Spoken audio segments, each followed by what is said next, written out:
జీవితాన్ని బట్టి దేవుడు కూడా నన్ను బట్టి సాక్ష్యం చెప్పి అంత భక్తి జీవితం నా జీవితంలో ఉందని ఒకవేళ నువ్వు బాధపడతావు, వేదన పడతావు, ఈ రోజు నువ్వు ఉండవేమో ప్రియులారా.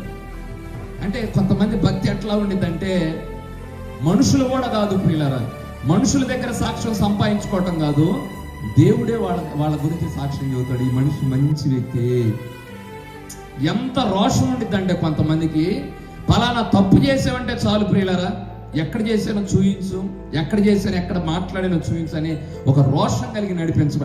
అంటే దేవుడే వాళ్ళ గురించి అంత మంచి సాక్ష్యాన్ని దేవుడు ప్రకటిస్తే, దేవుడే అంత మంచి మాదిరికరమైన కుటుంబం అని సాక్ష్యం ఇస్తే, వారి జీవితాల్లోనే కొన్నిసార్లు దేవుడు కొన్ని సమస్యలను అనేవి సృష్టించాడు, శోధనలు అనేవి సృష్టించాడు. ఎందుకు అంటే ప్రియులారా, దేవుడు మన జీవితాల్లో కంచి ఉన్నప్పుడు మనం ఎట్లా ఉంటున్నాం, కంచి లేనప్పుడు ఎట్లా ఉంటున్నాం దేవుడు చూస్తాడు.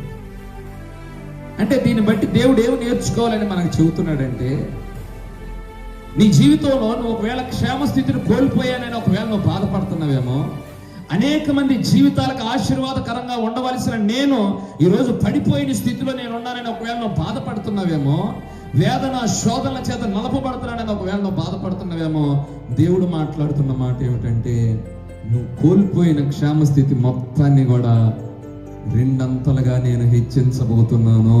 చప్పట్లు కొడుతూ యేసయ్య నామాన్ని మహిమపరుద్దాం. హల్లెలూయా. ఈరోజు దేవుడు ఇస్తున్న వాగ్దానం ఏమిటంటే, కంచి వేసినా కంచి తీసినా కూడా దేవుడు ఏం మాట్లాడుతున్నాడంటే, నీ జీవితంలో నేను నిన్ను ఆదరించే దేవుణ్ణి, నిన్ను బలపరిచే దేవుణ్ణి, నీ కుటుంబాన్ని హెచ్చించే దేవుణ్ణి, నీ జీవితాన్ని మరలా నీ క్షేమస్థితిని నీకు అనుగ్రహించే దేవుణ్ణి అని దేవుడు మాట్లాడుతున్నాడు. సాతాను కుటుంబంలో పనిచేసినప్పుడు, సాతాను ఒక వ్యక్తి మీద పనిచేసినప్పుడు, సాతాను ఒక వ్యక్తి జీవితాన్ని పాడు చేస్తున్నప్పుడు ఎంత భయంకరమైన వేదన యోబు గారు అనుభవించాడు ఒకసారి మీరు ఆలోచించండి. అంత భయంకరమైన శోధనలో కూడా ఆయన ఏమంటాడంటే, యెహోవా ఇచ్చెను, యెహోవా తీసుకుని పోయెను, ఆయన నామానికి ఏం కలగాలని చెప్పాడు, స్తుతి కలుగును గాక అని చెప్పాడు.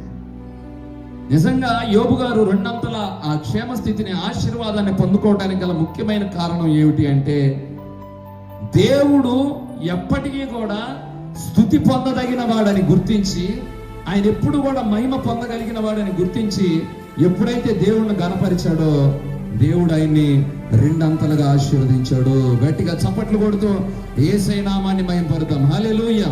ఈ రాత్రి దేవుడు మాట్లాడుతున్న మాట కూడా అదే ప్రియులారా, నేను నీకు రెండంతలుగా నీ క్షేమాన్ని నేను ఇవ్వబోతున్నాను.